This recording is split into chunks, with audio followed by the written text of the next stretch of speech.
Get ready. 10 seconds. 5 seconds.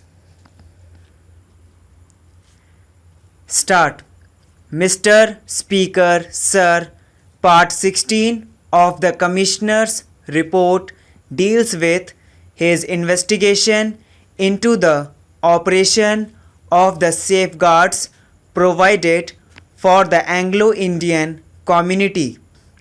Last year, I was severely and even bitterly critical of that part of the Commissioner's report which related to my community.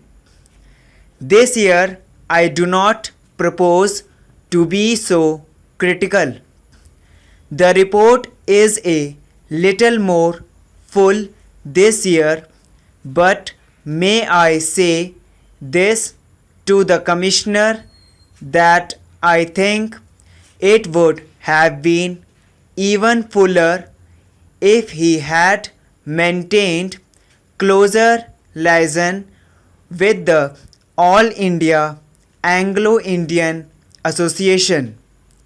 This body is the only organization representative of my community throughout the country, and if he maintains that liaison with this association, he will be able to secure data and information which he cannot possibly get from any other source.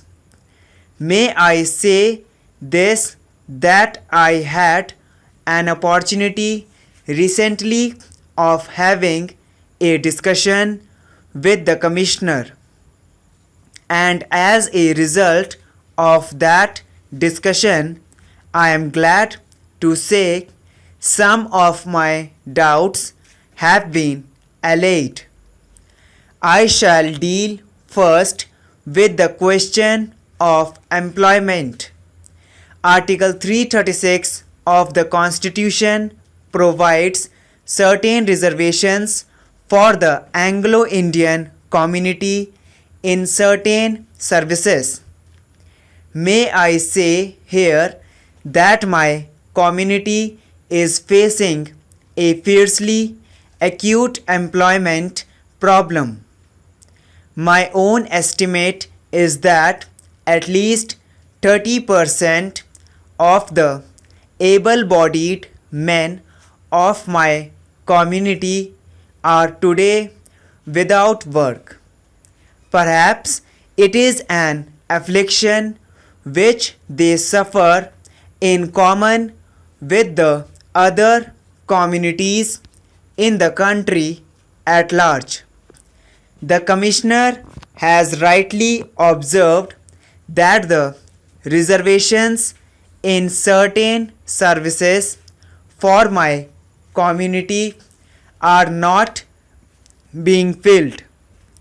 But I join issue with him when he says that the reasons are that suitably qualified Anglo-Indians are not forthcoming for these jobs, and that is why these vacancies are not being filled.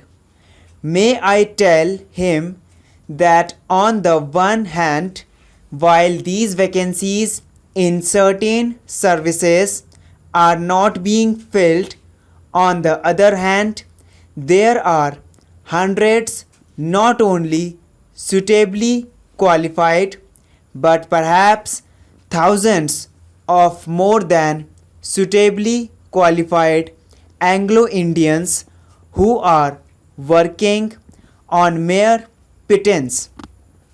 There are several reasons for the same, and the most important ones for these vacancies not being filled up are, in my opinion, the following. These vacancies are not at all properly advertised. I do not mean that these vacancies are not advertised in the press at all. What I mean is that the papers chosen are not suitable media so far as my community is concerned. For instance, the Hindustan Times may be a very reputable paper which may be widely circulated, but for whatever the reasons may be, it is the paper which is not read by my community. There is no point in advertising vacancies reserved for my community in a paper like the Hindustan Times. Another reason is that the notices of these vacancies are sent out very often extremely late. Sometimes we received the copies of these notices only a week before the last date of application for these jobs. Another very powerful reason is the indifference and unconcern shown by certain departments of government. The Commissioner has observed that copies of notices of vacancies should be sent as a matter of course to my association. The railways and the Department of Posts do send them, but I have a feeling that not all notices are sent. But may I illustrate the incompetence and the ineptitude of certain departments. I wrote in July this year to the Central Board of Revenue asking them that in keeping with government practice, notice should be sent to the head office of the All India Anglo-Indian Association. It took more than several months for the Central Board of Revenue to state that the matter is receiving their active consideration. In an ordinary routine matter with regard to notices, even after 3 years after these safeguards are supposed to have become operative, the Central Board of Revenue is still giving active consideration to a routine matter such as sending notices of vacancies to my community. This is the reaction of an important, bright, intelligent official who is displaying government's usual alacrity of energy in honoring these professions to the minorities. Then there is a complaint I have received from suitably qualified people who have told me that they have applied under registered cover, acknowledgement due, applied not once but applied several times, but they have not been called. For instance, I had to intervene personally with the Railway Recruitment Board operating from Bombay and the Railway Recruitment Board operating in Selda.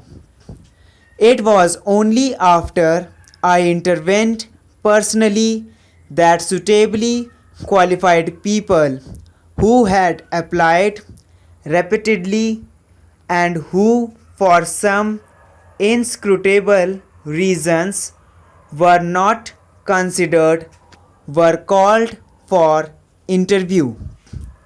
That is one failure which I wish to emphasize, which is nothing short of a scandalous disgrace. But I asked the commissioner as to why, although certain small reservations are supposed to exist for my community, the Central Excise Directorate gave me a reply which was amazing.